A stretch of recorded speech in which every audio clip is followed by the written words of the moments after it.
E aí, pessoal, sejam bem-vindos a mais um Irioscast. Opa! Hoje a gente vai mergulhar num clássico, um livro que todo mundo já ouviu falar, mas que pouca gente, eu acho, teve a coragem de ler. 1984, do George Orwell. É verdade.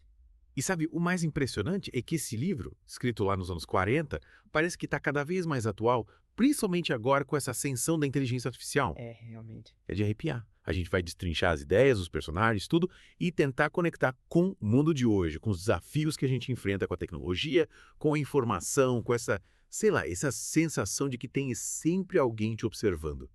Então se preparem, porque essa vai ser uma viagem perturbadora, mas necessária. Uma viagem para dentro da mente do George Orwell e para dentro da nossa própria realidade. É isso aí. O que mais te impressiona em 1984? Olha, pra mim, o que mais me pega é essa sensação de vigilância constante, sabe? O grande irmão tá sempre te observando, te julgando, controlando cada passo que você dá. O grande irmão é um negócio sinistro, né? Me dá até calafrios. É como se ele representasse essa força invisível que tá sempre por trás manipulando as coisas. Que tal? E tem as teletelas, né? Aqueles dispositivos que transmitem propaganda o tempo todo e monitoram cada movimento dos cidadãos. É verdade, tipo, você não tem um minuto de paz, né? Pois é. E hoje em dia, com as câmeras em todo lugar, com o reconhecimento facial, com os algoritmos que coletam nossos dados, essa sensação de estar sendo vigiado o tempo todo é quase palpável. É, a gente tá sempre conectado, né? E isso tem um lado bom, claro, mas também tem um lado meio sombrio, meio orwelliano. Total. E falando em Orwell, você lembra da Nova Língua? Ah, nova língua. Aquela linguagem criada pelo partido para controlar o pensamento, né? Eliminando palavras que pudessem gerar questionamento, subversão. Exatamente. E você não acha que isso tem um paralelo com o que a gente vê hoje em dia, com os algoritmos que controlam o que a gente vê online, com a forma como a informação é filtrada e manipulada? Com certeza. A gente está vivendo numa era de filtros, né? Os algoritmos decidem o que a gente vê, o que a gente lê, o que a gente ouve.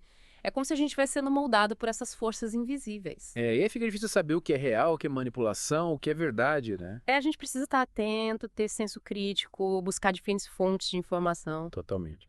E você falou, lembra do Ministério da Verdade em 1984? Ah, o Ministério da Verdade. O lugar onde a história é reescrita, onde os fatos são distorcidos para se adequar à narrativa do partido. É a manipulação da informação, né? É de arrepiar. E hoje em dia, com a proliferação de fake news, com a polarização política, com a dificuldade de separar o joio do trigo, como é que a gente garante que a verdade prevaleça? É um desafio enorme, né?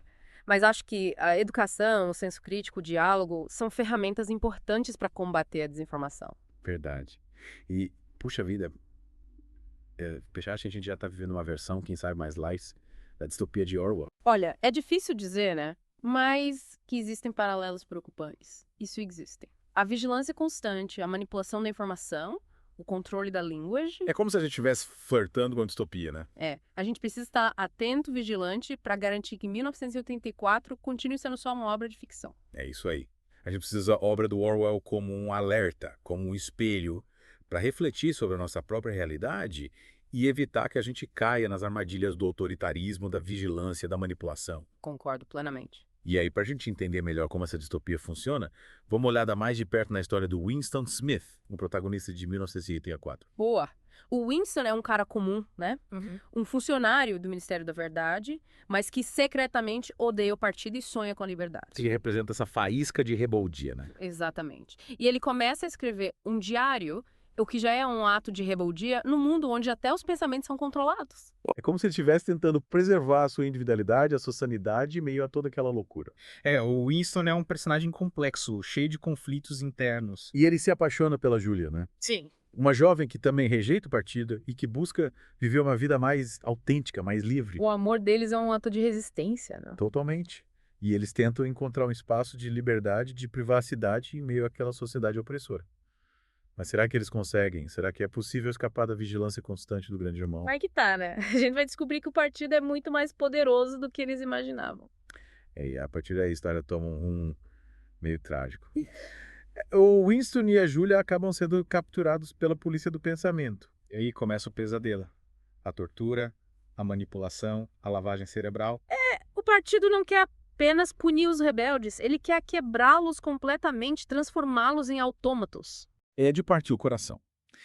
E a gente vai explorar tudo isso com mais detalhes na próxima parte do Ilioscast. Fiquem ligados porque o papo aqui vai ficar ainda mais intenso e revelador. Até a próxima. Pois é, o Winston e a Julia são capturados pela polícia do pensamento e a gente acompanha principalmente o sofrimento do Winston.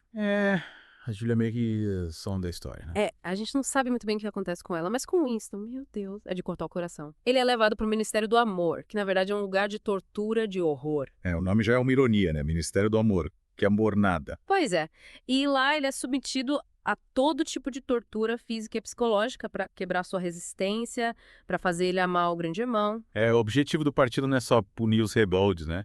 É tipo, reprogramar a mente deles. Exatamente, eles querem apagar a individualidade, o pensamento crítico e transformar as pessoas em fantoches, em zumbis. Essa parte do livro é muito forte, né? Orwell descreve as técnicas de tortura com detalhes, de dar arrepios. É bem perturbador. E o pior é que a gente sabe que esse tipo de coisa já aconteceu na história, né? Em regimes totalitários, ditaduras, onde as pessoas eram perseguidas, torturadas por pensarem diferente. Pois é. E aí eu me pergunto, será que a tecnologia, a inteligência artificial, não pode ser usada para amplificar esse tipo de controle? Olha, essa é uma questão bem complexa. A IA, por si só, não é boa nem má, né? É uma ferramenta. Mas como qualquer ferramenta, ela pode ser usada para fins nobres ou para fins perversos. É tipo uma faca, né? Pode ser usada para cozinhar ou para... Exatamente. E aí depende de quem está controlando a faca, né? Quais são as suas intenções. E no caso da IA, quem está controlando são os governos, as grandes corporações, os algoritmos. Essa é a questão, né? A gente precisa ter cuidado para que a IA não seja usada para criar sistemas de vigilância e controle ainda mais poderosos do que os que o Orwell imaginou. Imagina um algoritmo que prevê o seu comportamento, que identifica se você tem potencial para ser um rebelde, que te coloca numa lista negra. Assustador, né? E o pior é que a gente já vê alguns sinais disso acontecendo, né? Com reconhecimento facial, com a coleta de dados, com a manipulação dos algoritmos. Isso é. E aí, o que a gente pode fazer para evitar esse futuro distópico? Acho que a gente precisa ter consciência, né? Entender como a IA funciona, como ela está sendo usada, quais são os riscos, quais são as oportunidades. E a gente precisa debater, discutir, criar mecanismos de controle, de regulamentação, para garantir que a IA seja usada para o bem da humanidade. A gente precisa ser protagonista, né? Não deixar que a tecnologia nos controle, mas usar a tecnologia a nosso favor. Exatamente. E aí entra a questão da educação, da ética, da responsabilidade. A gente precisa formar cidadãos conscientes, críticos, capazes de usar a tecnologia de forma ética e responsável. A gente não pode ser como os proles em 1984, né? Alienados, manipulados pelo sistema. A gente precisa ser como o Winston no início do livro, questionando, buscando a verdade, lutando pela liberdade. É isso aí. E falando em Winston, lembra do O'Brien? Aquele membro do partido que se revela como um mentor da tortura do Winston. O Brian, que figura sinistra. Ele representa a elite do poder, né? Inteligente, manipulador, frio, calculista. Ele é tipo um fanático pela ideologia do partido. Ele acredita de verdade que o controle total é o único caminho para a felicidade, para a ordem, para a paz. E ele usa todo o seu poder, todo o seu conhecimento para quebrar o Winston, para fazer ele se submeter à vontade do partido. E essa é a parte mais cruel do livro, né? A forma como o O'Brien manipula o Winston, como ele distorce a realidade, como ele usa a lógica para justificar a tortura, a opressão. E a gente vê que o Winston tenta resistir, né? Ele tenta se agarrar à sua sanidade, à sua individualidade, ao seu amor pela Julia. Mas será que ele consegue? Essa é a grande questão, né? E a gente vai descobrir a resposta, a terrível resposta, na próxima parte do Weir's Cast. Preparem-se, ouvintes, porque a gente vai mergulhar nos momentos finais de 1984 e garanto que vocês vão sair daqui impactados. Até lá.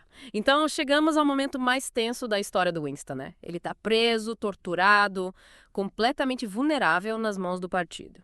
A gente deixou ele no final da última parte encarando a pior parte da tortura, né? Essa cena 1. E o pior, com o Brian, esse membro da elite do partido, ditando as regras do jogo. Que figura sinistra. A Sala 101 é o ponto de ruptura na história, né? É onde o partido leva os seus criminosos de pensamento para confrontá-los com seus medos mais profundos, com aquilo que os destrói por dentro. E o que acontece com o Winston nessa sala? Qual é o seu pior medo? O Orwell descreve a Sala 101 como um lugar onde cada pessoa enfrenta o seu terror particular, aquilo que lhe causa a maior repulsa, o maior pânico. No caso do Winston, o seu pior medo são os ratos. Nossa, ratos, que horror. Mas por que ratos especificamente? O Brian explica que a Sala 101 é um lugar onde a lógica não se aplica, onde a razão é distorcida, onde a tortura é levada ao extremo para destruir a individualidade, para quebrar a vontade do indivíduo. E no caso do Winston, a fobia de ratos é a chave para desmantelar toda a sua resistência, toda a sua crença na liberdade e no amor, na verdade.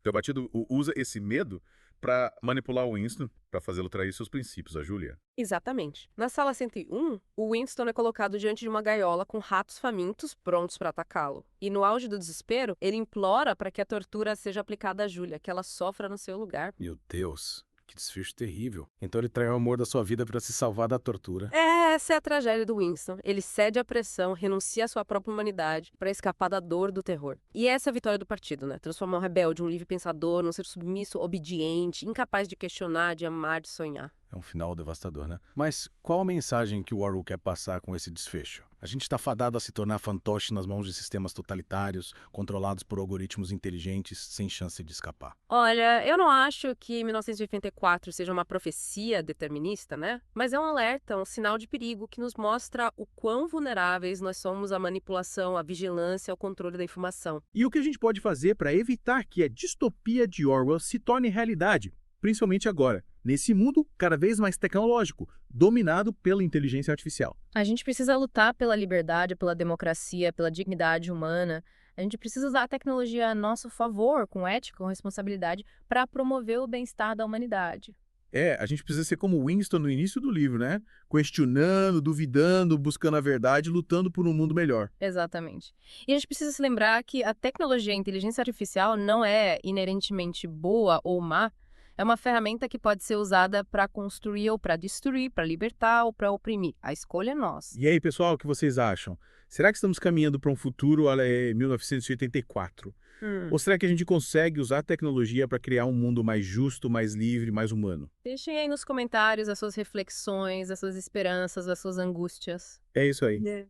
A gente espera que esse mergulho profundo em 1984 tenha despertado a sua consciência crítica, a sua vontade de lutar por um futuro melhor. E a gente se encontra no próximo Iriuscast para mais uma viagem instigante pelo mundo das ideias. Valeu, pessoal.